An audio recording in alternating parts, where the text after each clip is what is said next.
Hello, everyone. It's been a while, and I haven't been too consistent with video newsletters. I haven't been really sure whether I want to do it, considering we will be going back to the Middle East. So, still to be determined. But I apologize for the long wait for this newsletter. It's been an exhausting season.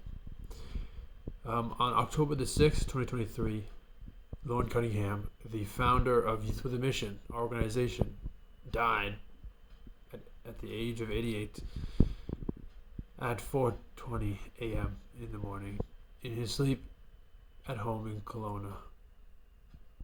He had been struggling with cancer for a while now, and but thankfully he didn't have any pain. He just had a lot of exhaustion as he got closer to the end of his time. YWAM all around the world is mourning this loss. In the last few months or year of his life, he had been pouring down vision of ending Bible poverty all around the world. The work of Bible translation in written or oral versions in every tongue has already begun by different bases and organizations all around the world. On November 4th, 4 days ago, YWAM Kona organized a big event for all YWAMers to come and celebrate his life. Our base directors and another training leader were sent from our base to be a part of this. Next, what we want to share is that Subarna is working in accounts for the base and basically bookkeeping for every transactions that go through the base. I have been working in the kitchen. I did not want to, but I'm working in the kitchen, which means that I am in charge of cooking every meal for the base, lunch and dinner. I have an account with the base, which means I have a budget, which means I make purchases for the kitchen. And it means that I cook for at least 14 people, at least, nothing less than 14 people per meal, sometimes 30. I also manage all the donations for the base. We do these roles quarter by quarter of the year, quarter of the year. Other news is that we want to share is that Subarna and I had a meeting with leadership a few weeks ago, maybe a month ago, regarding us pioneering the School of Missions and Evangelism here at YWAM Turner Valley. It was a tough meeting, as they shared with us the weaknesses they noticed in the time that we've been here, as well as our strengths. We also had to admit to weaknesses and our willingness to seek mentorship and help with them. The next steps are looking for a base for Subarna to be a student and me to staff it. After a little bit of study, after a little bit of research, it seems that the only possible location will be Mexico, because of Subarna's visa. It's very difficult for her to get one for USA or Australia. A part of that meeting was our leaders asking us to go to the base's target people group before going to Mexico. So we have an outreach coming up that we haven't planned, and we don't know what it's going to look like, but we have to go there. And then school in Mexico starts in September. Another meeting we had was with a man named Johnny.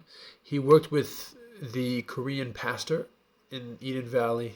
Johnny is a church catalyst, which basically means that he finds people who want to pioneer, who want to plant churches, who want to be a part of church planting, want to be in ministry, and he finds them the opportunities to do it.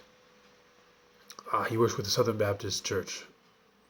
He wanted to thank us for the work that we are doing with the Korean pastor in Eden Valley, and invite us to go back to reconnect with the current pastor, or connect us with a new pastor, I think also Korean.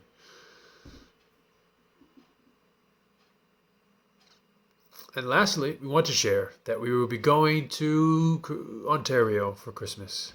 We intend to leave here, Alberta, on the 20th of December and arrive back in Alberta on the 6th of January. So in that time, while we are in Alberta, if you are there, we would love to meet with you. Please get back to us, because it would be real fun to catch up and spend time together and reconnect. We also want to hold a fundraiser while we're there to share about the School of Missions and Evangelism, as well as everything that we've done, been a part of, everything that God has done. Everything that how God has changed our lives in the last 2 years. We will share more details as we get closer. Some praise reports. I have been working in the kitchen for the last 2 months and have been growing and serving the community in the base. Recently, the kitchen got a donation of 500 kg of potatoes. And then more potatoes. And then 2 more bags of potatoes came, like Costco size bags. And then 10 bags of Costco size bags of onions came. And it's not letting up. I prayed for turkey I prayed for meat, and that very day 9 turkeys came right before Thanksgiving. Still eating that turkey. Our team, our team from the base, is in Thailand, and they're also in northern Alberta. They're doing really good. They will be back November the 23rd, and our families have helped us with the plane tickets, so praise God for these provisions. It's a lot of information. I'm sure it's a lot to take in. But which of it was most surprising? We'd love to hear from you.